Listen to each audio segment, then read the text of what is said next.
Hello and welcome to the Philippines. Are you an expat and from the USA, and do you want to vote in the upcoming elections?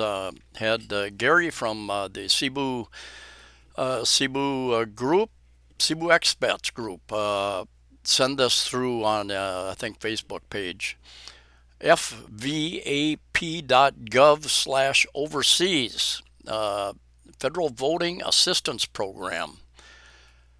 Voting assistance for service members, their families, and overseas citizens. And there's a lot of information here: military voter, overseas citizen voter, voting assistant officers, election officials, general information.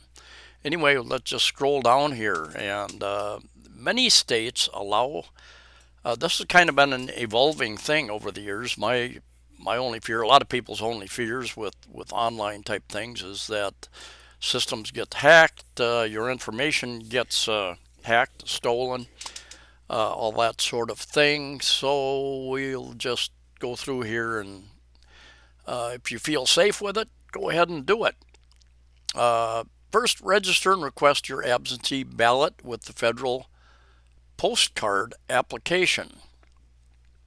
Choose to receive your ballot by email when filling out the FPCA. All states allow it. Email your FPCA. You can see if your state allows that after filling it out. So you can fill that form out by clicking here. Next, watch the tutorial to learn how to vote absentee in this year's election. So click there, watch the tutorial. Be prepared, stay informed, check election dates, deadlines, and submission methods for your state. Pro tip to determine your voting state: use the address where you lived before moving overseas. Learn more about your voting residences here. Uh, Now, my voting state is Arizona. I know that I watch the Arizona news, have for many years. Also Minnesota. I now have a little bit of my mail sent to a sister up in Minnesota because she is more responsible than the person that was handling my mail in Arizona. Just that's all I'll say about that. You can see your state's requirements, add election dates and reminders to your calendar, get tips and reminders for absentee voting. And let me see your state's requirements. Let's click on that. Come on, voting assistance. Election material. You can select a state here. Let's select Arizona. And what's going to happen here? What's going to happen? Select state. And they even have Alaska, Hawaii. Um, what is this? Is that Guam? Is that Guam? Well, it says Guam. I figured that America Samoa, Virgin Islands, and Puerto Rico. So now what? I selected it. Now what do I do? Federal postcard application. Looks like a pretty good hit the go button. There we go. Not too difficult.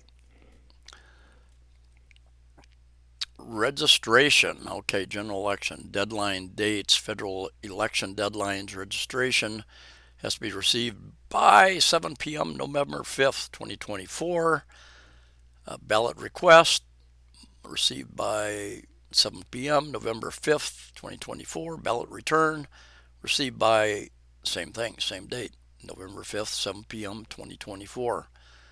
Please mail your voting materials early enough to account for mail delivery times. Check the recommended mailing dates section in Chapter 1 for details. And, I'm not going to go through each and every thing here. The Federal Standard Form 76 allows UOCAVA citizens to register to vote and request an absentee ballot. This form is also used to update your contact information. What is the federal rate in absentee ballot What is the prepaid mailing label? What is a primary election? I am an American citizen, but I've never lived in the USA. Can I vote in the state? A U.S. citizen who has never resided in the U.S. and whose parent legal guardian is in the United States, citizen who is registered to vote in Arizona is eligible to register to vote in Arizona. Interesting. And found a little bit of other information here. Overseas citizens voters. Down here, you can watch the tutorial, register and request, and let's see, down here someplace.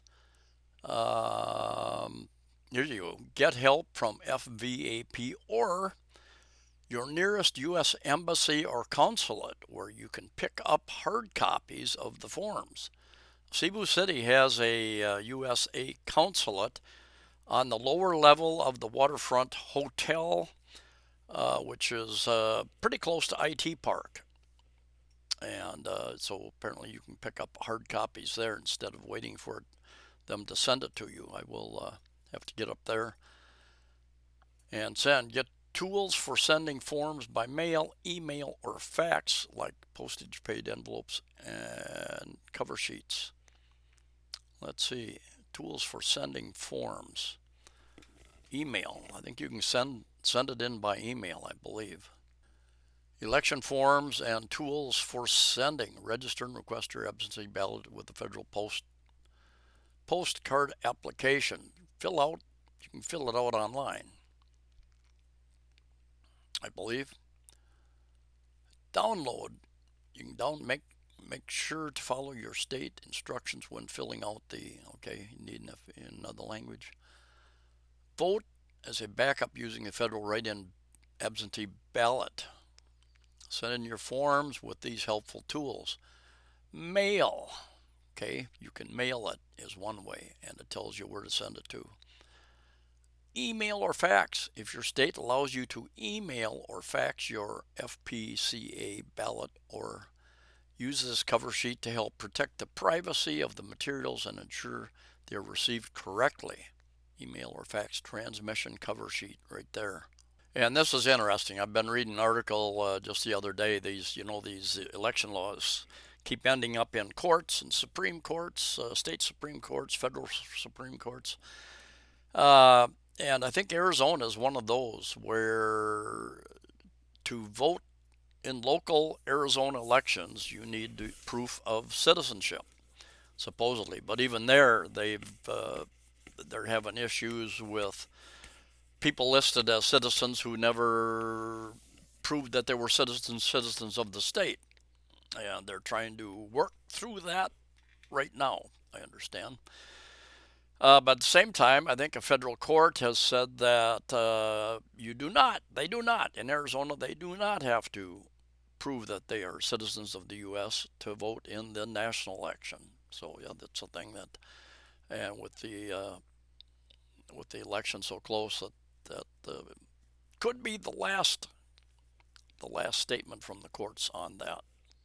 Voter registration and absentee ballot request. This form is for absentee uniform service members, their families, and citizens residing outside the United States. It is used to register to vote, request an absentee ballot, and update your contact information. See your state's guidelines. So I am a U.S. citizen living outside the country, and I intend to return. I am a citizen living outside the country, and my intent is to return is uncertain. I am a U.S. citizen living outside the country. I've never lived in the United States.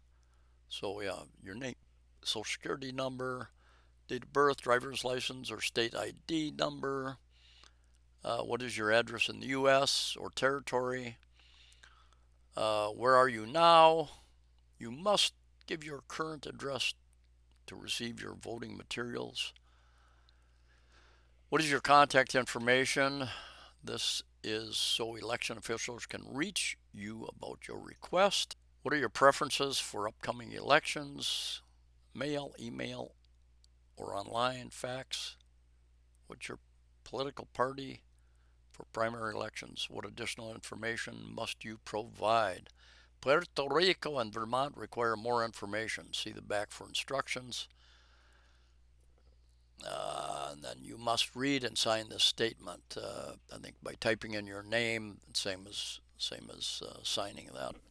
And the information on this form is true, accurate, and complete to the best of my knowledge. And if you falsify this information, you could end up being charged. And you can go down here and a lot of stuff to read and sort through. Don't get caught voting in more than one state, because they have been finding people. They've been finding people, even illegal immigrants, who have voted illegally in an election, and not only that, but voted in several different areas of a state or other states as well. For the general election, you should receive your ballot by early October. Vote and send back your ballot as soon as you receive it. Check the deadline. The recommended vote by day for the 2024 general election is October 21, 2024, if you're outside the U.S. If there isn't enough time to receive and send back your ballot before the election, use the federal write-in absentee ballot.